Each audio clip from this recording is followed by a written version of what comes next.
قمنا بالتحقيق في ممتلكات السياسيين الجزائريين في فرنسا، وهو موضوع يعتبر إلى حد ما من التابوهات.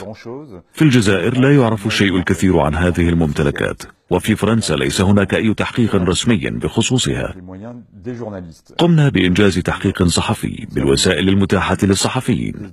استجوبنا شهودا وأشخاصا كانوا قريبين جدا من الصفقات التي تم إبرامها في فرنسا من طرف مسؤولين جزائريين، وبعد ذلك قمنا بالتثبت من عدد من التفاصيل باستعمال الوسائل المتاحة للصحفيين، وهي وسائل متاحة أيضا للأشخاص العاديين. حقيقة الكتاب فيه صور مؤسفة تاع تحويلات مالية وشراء عقارات وحاجات من هذا النوع لأشخاص بانت بأنهم تم غنائهم من السطو على المال العام في الجزائر وتحويله بغير وجه حق إلى فرنسا. احنا المشكلة هناك فصل عنواناه الجزائر على ضفاف نهر السين، لأن عددا من الساسة الجزائريين يقضون الكثير من الوقت في باريس، وبعضهم لا يكتفي منذ سنوات عديدة. لقد توصلنا إلى أن مجموعة من الوزراء، ومنهم من يزاولون مهامهم في الحكومة الجزائرية الحالية، يملكون عقارات مهمة في فرنسا. تثير استثمارات الجزائريين في فرنسا تساؤلا مهما: كيف تخرج الأموال من البلاد؟ الدينار عملة غير قابلة للصرف، وكل تحويل للعملة الصعبة إلى الخارج مستحيل إلا بضوء أخضر من البنك المركزي الجزائري.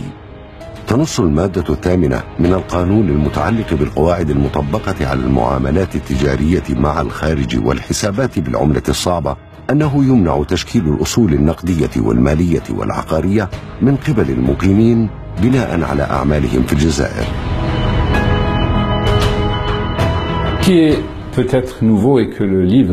لعل الجديد الذي كشف عنه الكتاب يخص عضوين بارزين في النظام الجزائري، وهما السيد عبد السلام بوشوارب وزير الصناعة، والسيد عمار السعداني الكاتب العام لجبهة التحرير الوطني. فقد اقتنى الاثنان ممتلكات في الخارج في أحياء تعتبر راقية، دون أن يقدما إثباتات تبرر الإمكانيات التي خولتهما اقتناء هذه الممتلكات. من الراجح جدا أنهما استعملا نفوذهما داخل النظام لتحويل العملة بشكل غير قانوني وشراء هذه العقارات. أضيف أمرا آخر لعله أكثر إثارة للصدمة، وهو أن هذين المسؤولين الرفيعين وليس وحدهما مقيمان في فرنسا.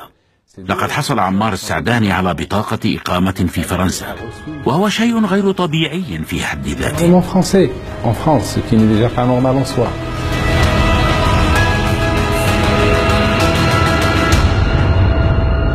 السلطات الفرنسية يكفي أنها تطالب السيد بوشوارب الوزير الجزائري بالإفصاح عن مصادر تمويله. هذا يعني لو يجي مواطن بسيط يشتري شقة ب20,000 يورو سيطالب بمصدر أمواله، ولكن لما يجي وزير جزائري لا يطالب. في اعتقادي أنه هذه لما تضع فيها أكثر من 7500 يورو يطلب منك المصدر، من أين أتيت بها؟ فكيف لهذا البنك أن يقبل 300,000 يورو مع العلم أن صاحبها لم يشتغل ولا يوم واحد بفرنسا وليس له مداخيل في فرنسا؟ السيد بوشوارب الذي تحدثت معه عبر الهاتف لبضع دقائق بشكل سريع أجاب على أسئلتي بخصوص هذه الملكية العقارية واستثماراته في فرنسا، مشيرا إلى أنه كان قد قضى سنوات عديدة في فرنسا، حتى أنه حصل على بطاقة إقامة بها ما تزال في حوزته. تعشق النخبة السياسية الجزائرية الحياة الباريسية. عبد السلام بوشوارب ليس الوحيد من سياسيي الصف الأول الذي يملك منزلا في الضفة اليسرى أو في المنطقة الراقية غرب العاصمة الفرنسية. سلف بوشوارب في وزارة الصناعة شريف رحماني المحافظ السابق لبنك الجزائر كان جاره في المقاطعة 16، كلاهما اشترى شقة في المبنى نفسه.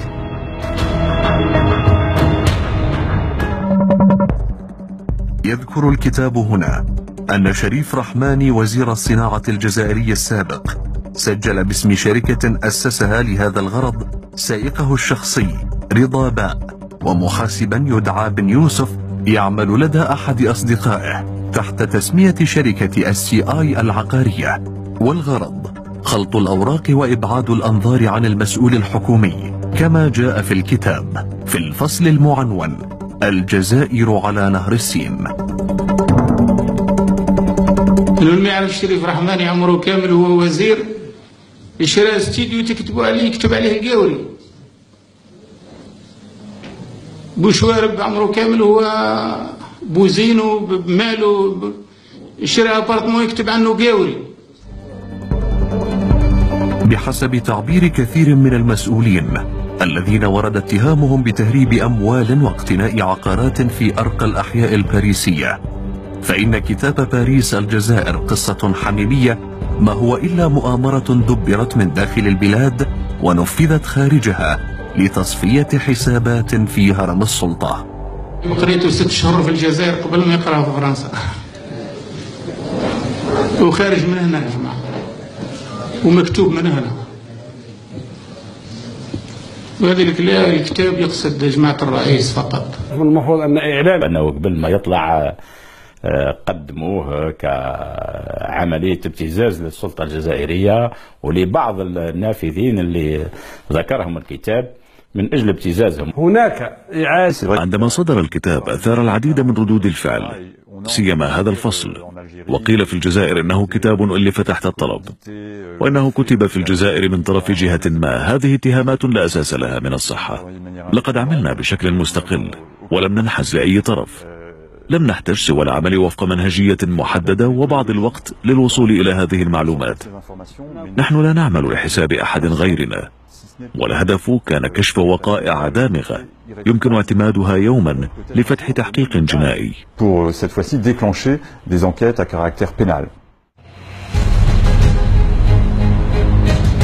لم تكن الأمثلة التي وردت في الكتاب إلا مؤشرا تمكن تحقيق صحفي من كشفه للتدليل على تدافع المسؤولين الجزائريين لاقتناء ممتلكات عقارية في باريس، وهو أمر ليس جديدا حسب متابعين للشأن الجزائري.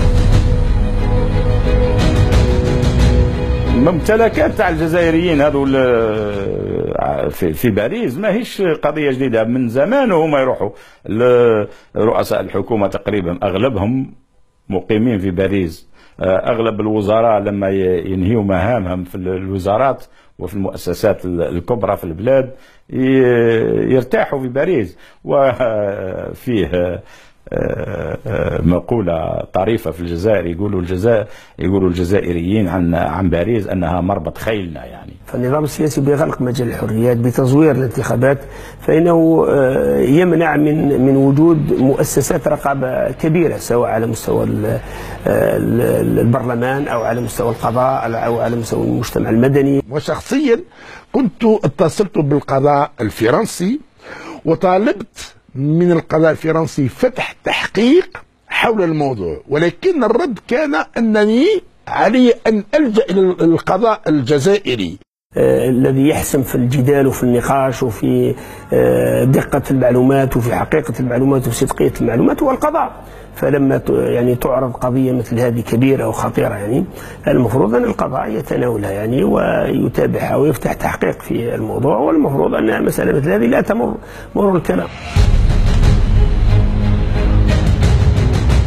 أثار صدور الكتاب ضجة إعلامية وسياسية كان من تداعياتها تغييب الكتاب عن رفوف المكتبات الجزائرية، بالرغم من عدم اتخاذ الحكومة لأية إجراءات رسمية بمنعه من التداول والتوزيع. لكن المواقع الإلكترونية سمحت بتحميل آلاف النسخ الإلكترونية منه داخل البلاد.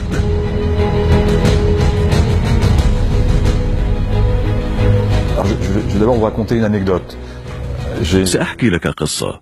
بعد تفجيرات باريس في 13 من نوفمبر بأيام التقيت صحفية جزائرية، وأثناء تعارفنا سألتني: هل أنت مؤلف كتاب باريس الجزائر؟ أجبتها: نعم.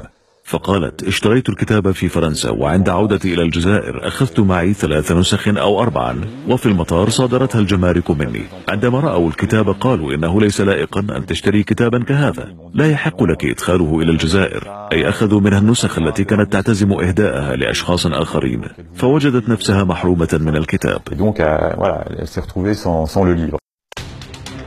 غضب السلطات الجزائرية من الكتاب دفعها إلى تعليق برنامج تلفزيوني ساخر يبث على قناة خاصة. تحدث أحد منشطيه عما ورد في الكتاب من معلومات تخص أملاك بعض المسؤولين الجزائريين في باريس.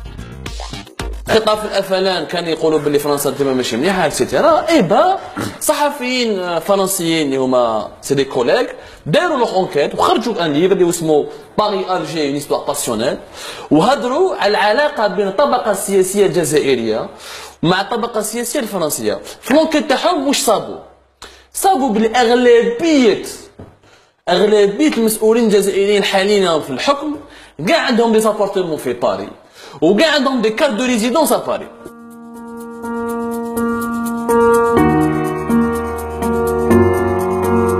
لا يزال الجزائريون يقلبون صفحات كتاب باريس الجزائر قصة حميمية على الانترنت، لكن يبدو أن السلطات الجزائرية قد طوت صفحة هذا الكتاب المثير بين من يراه يحمل تهويلا غير مبرر يسعى للابتزاز، ومن يرى أنه يكشف حقائق مهمة ويواصل الاحتجاج على مضامينه هناك بباريس.